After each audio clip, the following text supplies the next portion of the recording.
Hey Max, hope you guys are doing okay.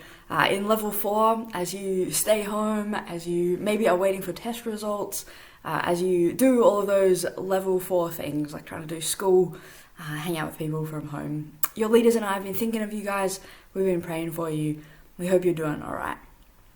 It was really fun to see some of you when we did game time on Wednesday. It was great to play with you, it was great to hang out with you for a bit. We'll do that again this coming week. So if you want to jump in, we'll be at 3 o'clock on Wednesday afternoon. You can use the same Zoom link as we used last time, so your parents should have that in their email. It's a good chance for us to connect, just have a bit of a laugh together. So feel free to join us at 3 p.m. on Wednesday. Guys, last week I gave you a challenge to try and memorize Ephesians 2 verses 4 and 5. How are you going with that? I know some of you wrote it out, popped it on your bedroom wall, so it would be right in your face all week. Hopefully that's helped it sink deep into your heart and soul as you've been trying to memorize that verse. Remember, this is how it goes. It's Ephesians 2 verses 4 and 5.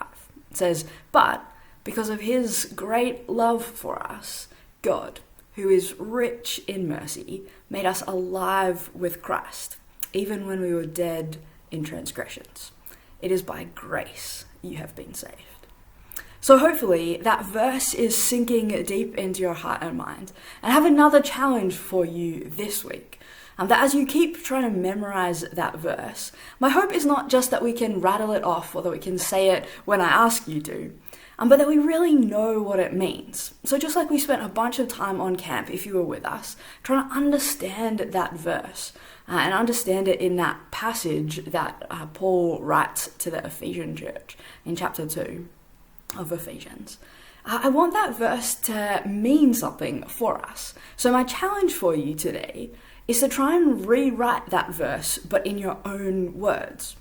Some of that verse uses words that we wouldn't normally use all the time, right?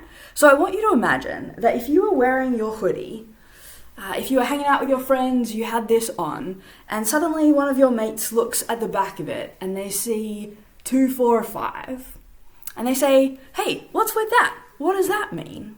My hope is that you'll be able to answer them and say, "Hey, it's about this verse that we've been talking about," and you'll be able to tell them what that verse is. But then you might be able to explain it to them using your own words. I don't know about you, but I don't tend to say transgressions all that often.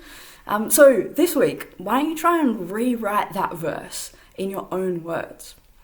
Why don't you have a chat with your bubble about it and try and understand what some of those words mean, of what Paul is trying to get at in that verse, and rewrite it in a way that makes more sense to you, that kind of makes sense of the language that you use all the time. And then, once you've done that, it's a 2-part challenge, guys, part 2. Why don't you then draw a picture or a bunch of pictures to help get that verse deep into your head? That as we try and understand what it means, just like what we were doing on camp, that you have a chance to draw it, to try and let it go deeper into your mind. Friends, I think this is a great verse. It talks a lot about what it is to be people who know God, who know the kind of person that he is, to know that the things that he does come from that character. That we are people who are with Christ and have been made alive again. That we get to be connected to the source of life itself. That God has done amazing things for us, offered salvation to us. That we get to be people who look forward to the hope of life with God forever, but also get to share with God in the good things that he is doing in the world now. So, let's try and do whatever we can to help that verse sink deep into our hearts and minds and souls.